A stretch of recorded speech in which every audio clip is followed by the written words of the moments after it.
Dios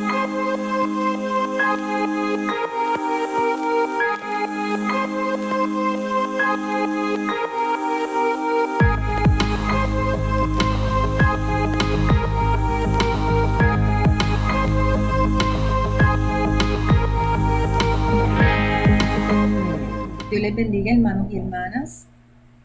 Hoy continuamos con el estudio del libro del deseado de toda la gente de la hermana Elena E. de White.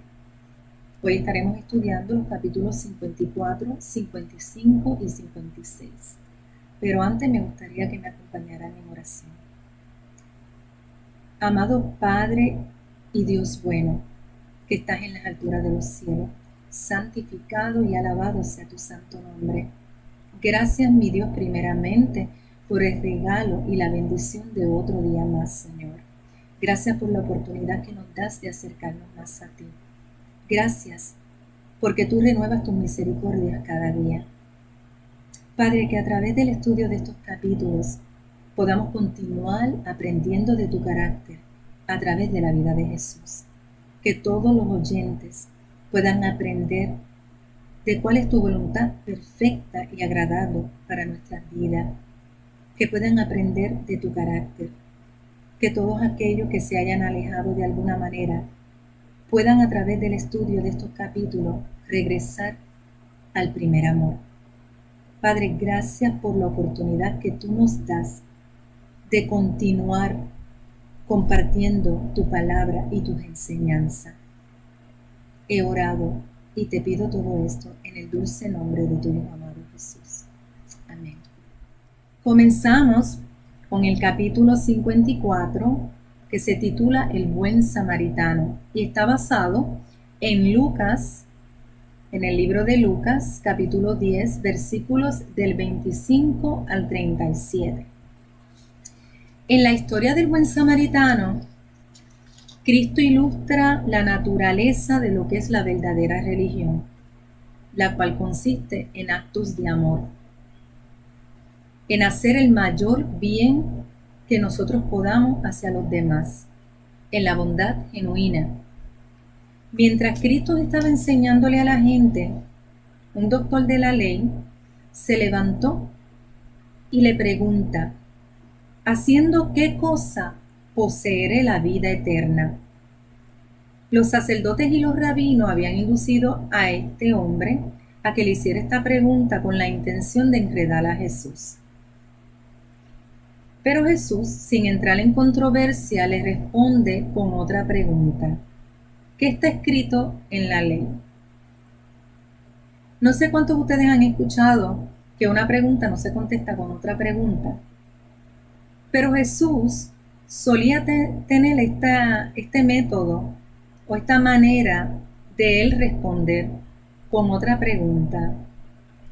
Yo entiendo que él lo hacía de una manera muy sabia, porque esto llevaba a la persona a la autorreflexión y a que ellos mismos respondieran sin tener él que entrar en ninguna controversia, y complacer a los rabinos y a los sacerdotes y a los fariseos, que siempre estaban esperando un momento para que el Señor fallara.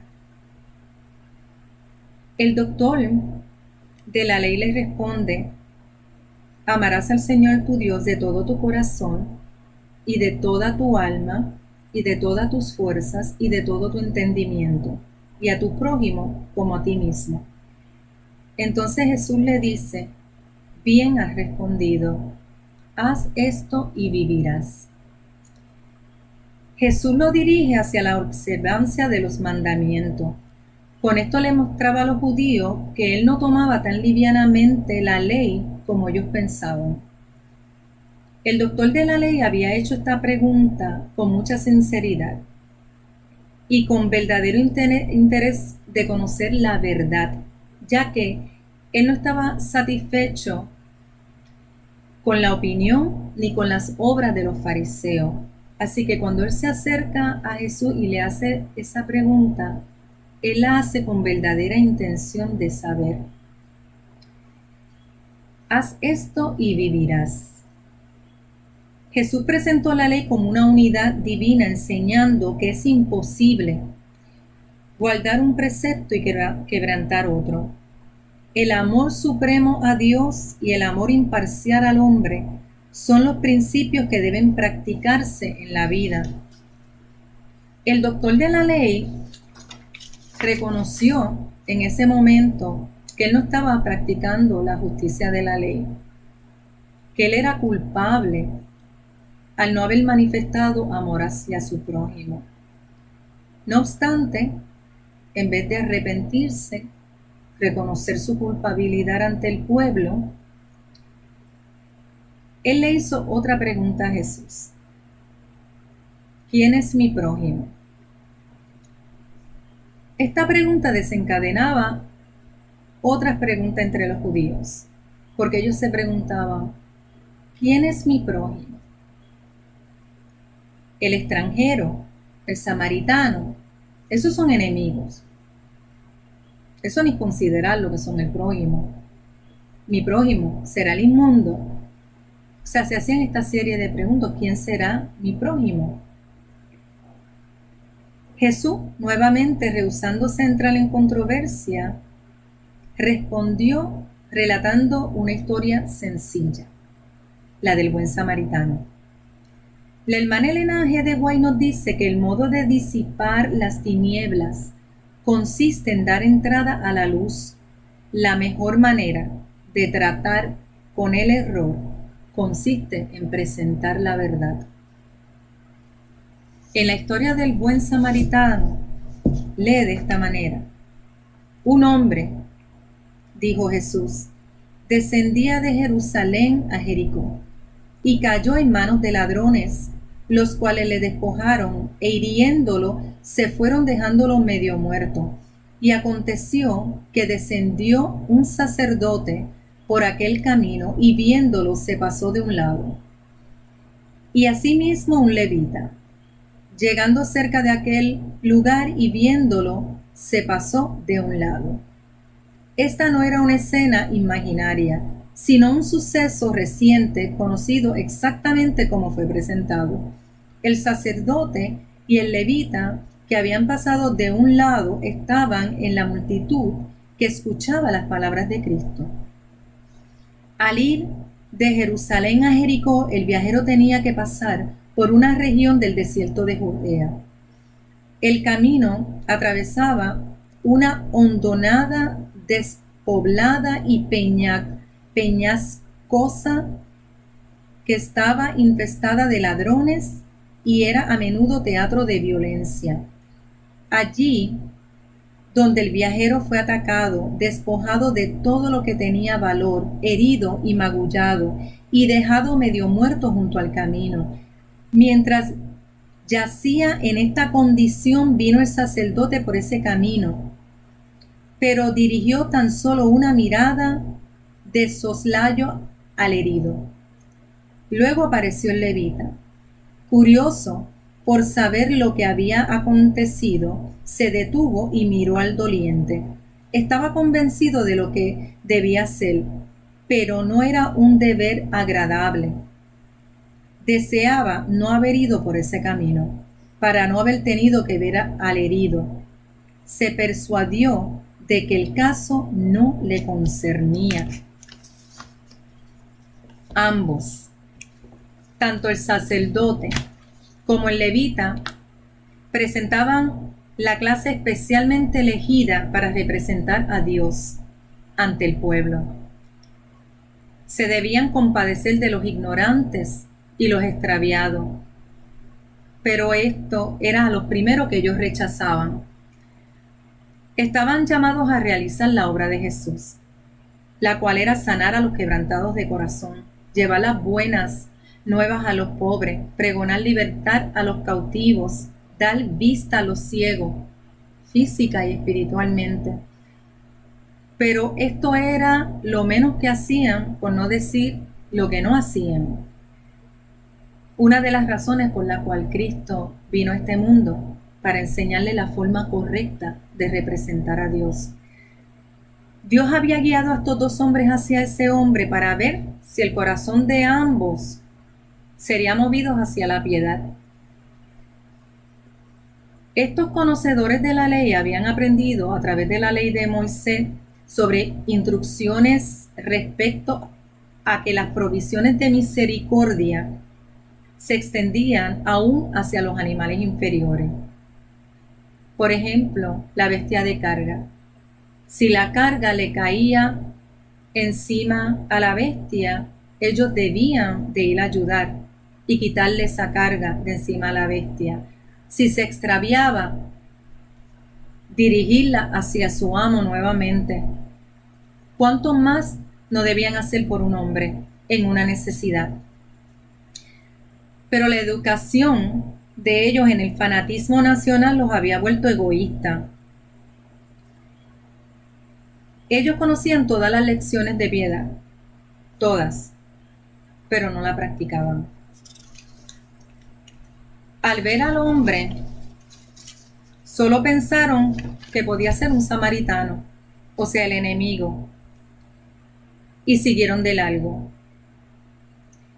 Hasta este punto de la historia, el doctor de la ley no pensaba que hubiera nada de malo en la acción de estos hombres, pero debemos de entender que él había aprendido de la misma escuelita, así que para él entendía que todo esto estaba bien. Pero Jesús continúa con la historia y ahora pasa a un samaritano quien se acerca y tiene compasión del hombre. Él no se preguntó de qué nacionalidad era, si era judío, si era gentil. Él simplemente lo ayudó. Él no pensó siquiera si en su seguridad, si él podía ser atacado por los ladrones. Él no pensó que ese fuera el enemigo, el que estaba ahí tirado. A este hombre solo le bastaba saber que se trataba de un ser humano víctima de la necesidad y el sufrimiento. Él se quitó sus propias vestiduras y lo cubrió. Y además lo sanó y lo refrescó con aceite y vino que él llevaba. No conforme a todo esto, ese buen samaritano lo lleva a un mesón y lo cuida durante la noche. O sea, ya este buen samaritano no solamente no pensó en quién era la persona que estaba tirada, si era el enemigo, no pensó en la seguridad de él o la exposición que él estaba a que fuera atacado también, sino que ahora también se desvía. Él tenía a lo mejor una agenda ese día y tenía un camino y un propósito ese día, pero él cambia su agenda y se desvía de su camino para llevar a este hombre a ese mesón. Se queda con él, lo cuida durante la noche y luego al otro día le paga al dueño del mesón todos los gastos incurridos y aún más le deja dinero para cubrir cualquier otro gasto inesperado. O sea, ahora tampoco está pensando en que se le va a descuadrar el presupuesto. O sea, este hombre no pensó en absolutamente nada que no fuera aliviarle la pena y socorrer a un hombre en necesidad. Cuando Jesús termina la historia, miró al doctor de la ley fijamente, con una mirada que parecía leer su alma, y le pregunta: ¿quién de estos tres parece fue el prójimo de aquel que cayó en manos de los ladrones? Y éste le contestó: el que usó con él la misericordia. Jesús le responde: ve y haz tú lo mismo. La hermana White nos dice que en ese momento quedó contestada para siempre la pregunta: ¿quién es mi prójimo? Es quien necesita nuestra ayuda. Toda alma herida por el adversario, todo aquel que pertenece a Dios. Jesús pintó un cuadro de sí mismo y de su misión. Nosotros somos el hombre estropeado por Satanás. Y Jesús, el buen samaritano, quien dejó toda su gloria para venir a rescatarnos y ayudarnos, a limpiarnos y a redimirnos, no mirando nuestra nacionalidad, nuestros pecados, nuestra inteligencia, nuestro estatus, sino nuestra naturaleza caída, nuestra necesidad de un Salvador. Y se conmovió y tuvo misericordia y vino a rescatarnos. Nos exhorta a amarnos los unos a los otros como Él nos ha amado. El samaritano había obedecido los dictados de su corazón bondadoso y con esto había dado prueba de ser observador de la ley. Él verdaderamente mostró que cumplía la ley. ¿Y cuál era esa ley? Amar al prójimo como a ti mismo. Su corazón se conmovió ante la escena y no pensó en nada más sino ayudarlo. Eso realmente era obedecer la ley. Eso realmente es lo que Jesús quería enseñarle a todos los fariseos, los sacerdotes, la manera correcta de cumplir con la ley, que no era solamente conocer todo lo teórico o todo lo que estaba escrito, pero estar lejos de tener piedad y misericordia. Se espera que los hijos de Dios sean más hacedores que oidores de la palabra de Dios. El que dice que está en Cristo debe andar como Él anduvo. La hermana White nos dice, en los últimos párrafos de este capítulo, que si somos cristianos no pasaremos de lado, manteniéndonos tan lejos como sea posible de aquellos que más necesitan nuestra ayuda. Cuando veamos a un ser humano en angustia, sea por la aflicción o por el pecado, nunca diremos, esto no me incumbe. Nunca debemos pasar junto a un alma que sufre sin tratar de impartirle el consuelo con el cual nosotros somos consolados por Dios. Al actuar así, reflejamos el carácter de Dios.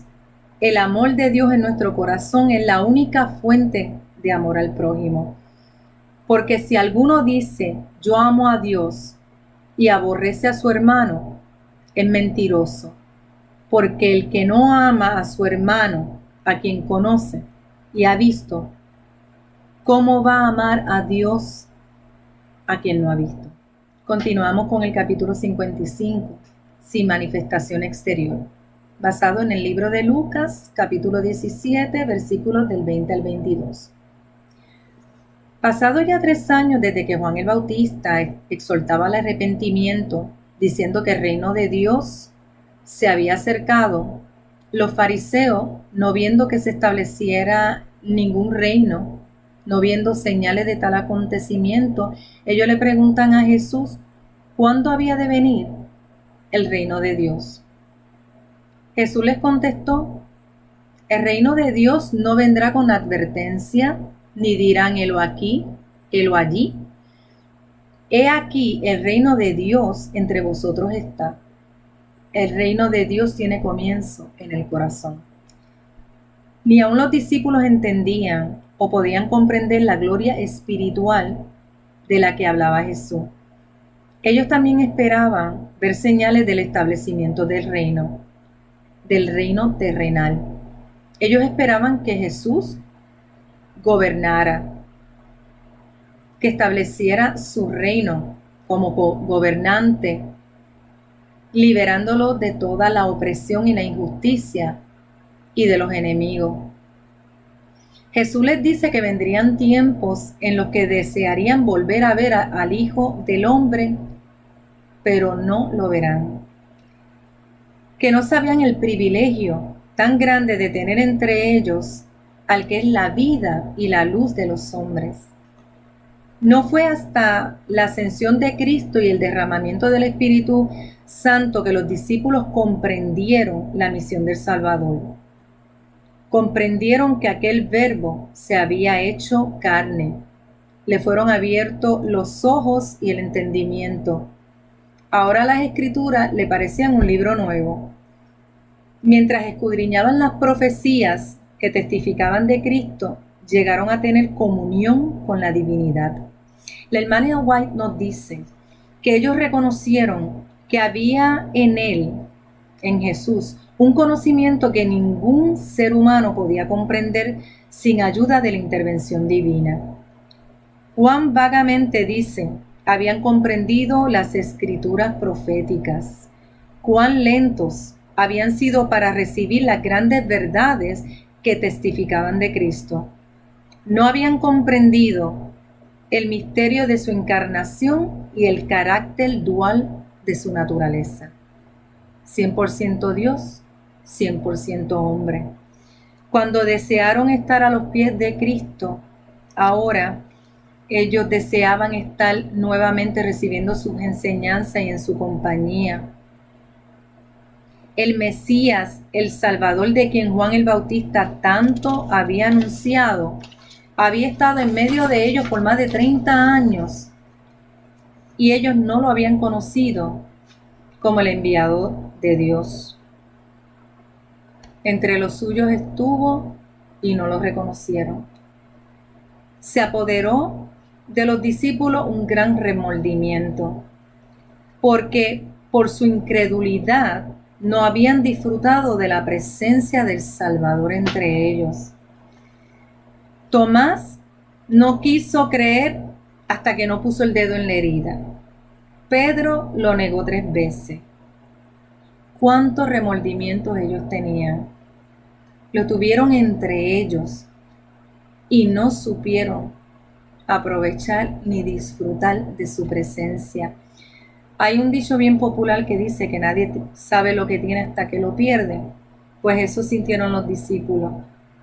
Cuando ya Jesús no estaba con ellos, le fueron abiertos los ojos y el entendimiento y pudieron entender que quién estuvo entre ellos, a quién ellos estuvieron siguiendo por 3 años y medio, de quién estuvieron aprendiendo. Ahora los discípulos, siendo perseguidos, encarcelados, martirizados, sentían un gran gozo de que ellos fuesen tenidos por dignos de padecer la afrenta por Cristo. La hermana White nos dice que en la actualidad, al igual que en los días apostólicos, sin la iluminación del Espíritu Divino, la humanidad no puede discernir la gloria de Cristo. Que un cristiano que ama al mundo no puede apreciar la verdad y la obra de Dios. Como en los días de Cristo, los cristianos no son comprendidos, sino que son oprimidos por los sacerdotes y los fariseos de nuestros tiempos. El Evangelio de la gracia de Dios con su espíritu de abnegación no puede nunca estar en armonía con el espíritu del mundo. En nuestros días, al igual que cuando Cristo estuvo, hay muchos en el mundo religioso que creen estar trabajando para el establecimiento del reino de Cristo como dominio temporal y terrenal. Esperan que reine por medio de promulgaciones legales impuestas por autoridad humana. Como Cristo no está aquí en persona, quieren obrar en su lugar ejecutando las leyes de su reino. Este era el establecimiento del reino que los judíos deseaban en los días de Cristo. Un gobierno justo, con leyes justas, pero todo temporal. Si Jesús hubiera estado dispuesto a establecer ese reino temporal cuando estuvo entre ellos, entonces lo hubieran recibido. Pero Jesús les dijo, mi reino no es de este mundo. No entendían que Él hablaba de un reino eterno. El que era nuestro ejemplo se mantuvo alejado de los gobiernos terrenales. No los desautorizaba, pero tampoco apoyaba la injusticia ni la opresión. La manera eficaz de combatir el remedio eficaz era alcanzar a los hombres individualmente, un cambio de corazón. El reino de Dios que Jesús predicaba traería y traerá la paz anhelada, la libertad y la justicia eterna.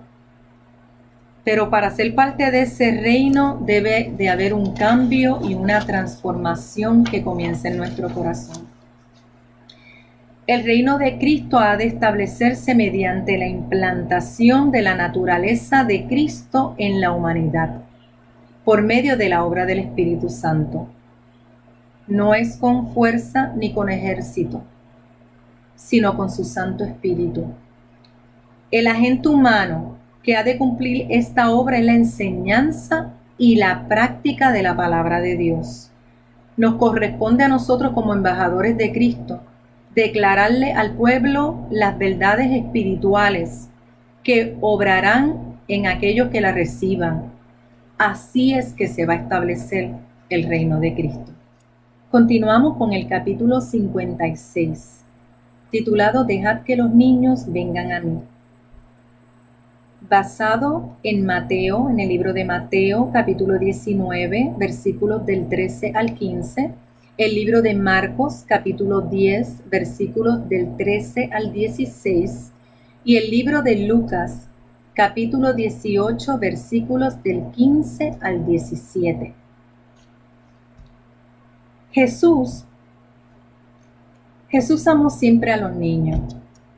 Donde quiera que Jesús iba, la benignidad que había en su rostro, los modales bondadosos y amorosos y amables que él tenía, se ganaban el amor y la confianza de los niños. Entre los judíos había una costumbre de llevar a los niños donde algún rabino para que éste pusiera sus manos sobre el niño para bendecirlo. Pero los discípulos pensaban que el trabajo de Cristo era demasiado importante como para ser interrumpido para eso. Así que cuando las madres se acercaban a Jesús para hacerle la petición, los discípulos las miraban con desagrado, pensando que a Jesús también le desagradaba que se acercaran para pedirle esto. Pero el desagrado venía solamente de los discípulos. A ellos nada más les molestaba porque a Jesús no le desagradaba para nada. De hecho, el Salvador, Cristo, comprendía, entendía la carga y el trabajo de estas madres en educar a sus hijos en la palabra de Dios. Y él escuchaba sus oraciones. Una madre con su hijo había dejado su casa para ir a donde Jesús, para pedirle que pusiera sus manos sobre su hijo para bendecirlo.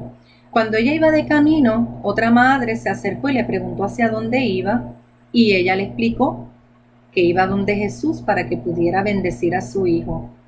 Y esta madre dijo, pues yo también quiero que bendiga a mi hijo, así que se fue con ella. En el camino se unieron varias madres y llegaron a donde Jesús para hacerle la petición.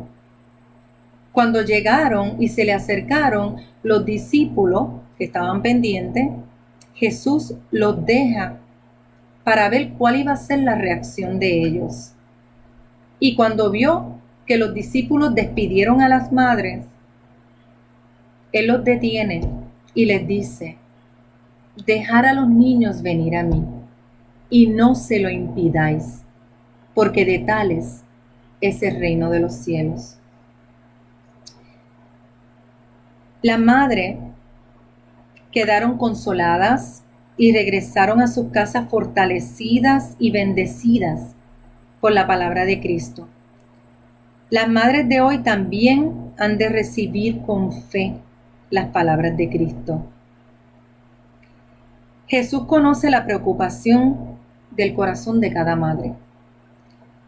Al igual que cuando Cristo estaba, los niños siguen siendo adquisición de su sangre y sigue ayudando a las madres.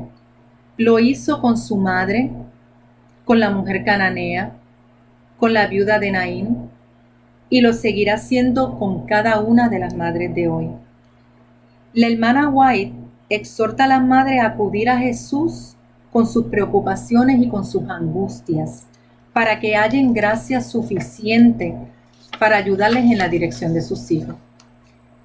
Las puertas están abiertas para todas aquellas madres que quieren poner sus cargas a los pies del Salvador. Jesús quiere que las madres conduzcan a sus hijos a ser bendecidos por Él. Aún el lactante en los brazos de su madre puede morar bajo la sombra del Todopoderoso por la fe de una madre que ora. Jesús veía en los niños a los futuros herederos de su gracia, algunos de los cuales llegarían a ser mártires por su causa. Él sabía que los niños eran más receptivos y susceptibles a su palabra, en comparación con los adultos cuyo corazón estaba endurecido, pero eran sabios en las cosas del mundo. Jesús implantaba en la mente de los niños la semilla que daría fruto para vida eterna.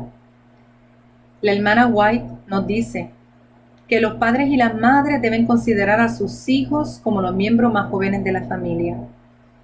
Y las lecciones que nosotros aprendemos de Cristo debemos dárselas a nuestros hijos, conforme a su edad, para que puedan recibirlo. Así llega a ser un hogar cristiano, una escuela donde los padres son los monitores, mientras que Jesús es el maestro principal. Debemos enseñarles a traer sus pecados a Jesús, pedirle que los perdone y creer que serán perdonados, y que los recibe como recibía a los niños cuando estaba personalmente en la tierra. El amor de la madre representa ante el niño el amor de Cristo. Y los pequeños que obedecen y confían en sus madres están aprendiendo a amar y a confiar en el Salvador. Jesús era el modelo para los niños y también el ejemplo para los padres. La hermana White insta a los padres a educar a sus hijos estudiando las lecciones que Dios ha dado en la naturaleza. Si quieres cultivar una flor, pregúntale al jardinero. Él te dirá el proceso y al tratarlo, seguir el método del jardinero. ¿Y cuál es este método?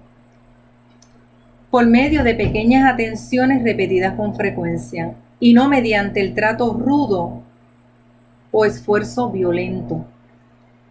Exhorta a estimular la expresión del amor hacia Dios y de unos hacia otros.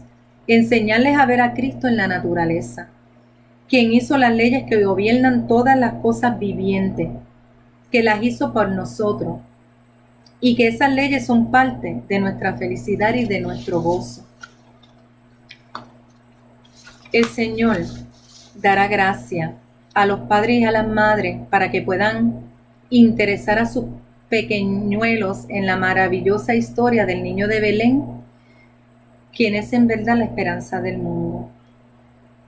Cuando Jesús le dijo a sus discípulos que no impidiesen que a los niños vinieran hacia Él, Él hablaba de los que le seguirían en todos los siglos: dirigentes, ministros, ayudantes cristianos. No permitamos que nuestro carácter, diferente al de Cristo, lo represente falsamente. No apartemos a los niños de Él por nuestra frialdad y nuestra dureza. El Salvador considera con infinita ternura las almas que compró con su propia sangre, y su corazón se siente atraído tanto por los niños que mejor se conducen como por lo que han heredado los rasgos criticables de su carácter. Muchos padres no comprenden la responsabilidad que tienen por los rasgos de sus hijos, y Jesús se compadece de esos niños. El que trabaja para Cristo puede traer a esos niños al Salvador con sabiduría y tacto. Puede ligarlos a su corazón, puede darles valor y esperanza. Y por la gracia de Cristo pueden verlo transformado en carácter, de manera que se pueda decir de ellos, porque de tales es el reino de Dios. Permitamos que nuestros niños se acerquen a Dios, que conozcan a Jesús, que puedan ir formando su carácter como el carácter de Jesús, que puedan emular a Jesús. Los niños son el futuro, son nuestra esperanza y debemos encaminarlos en la palabra para que ellos puedan ser embajadores también de Cristo y puedan representar con su testimonio a Cristo en la tierra. Dios les bendiga, hermanos. Espero que estas lecciones de hoy les haya edificado, le hayan permitido conocer un poco más sobre el carácter de Jesús y lo que Él espera de nosotros los cristianos, de nosotros sus seguidores. Que la paz de Dios sea con todos ustedes. Dios les bendiga.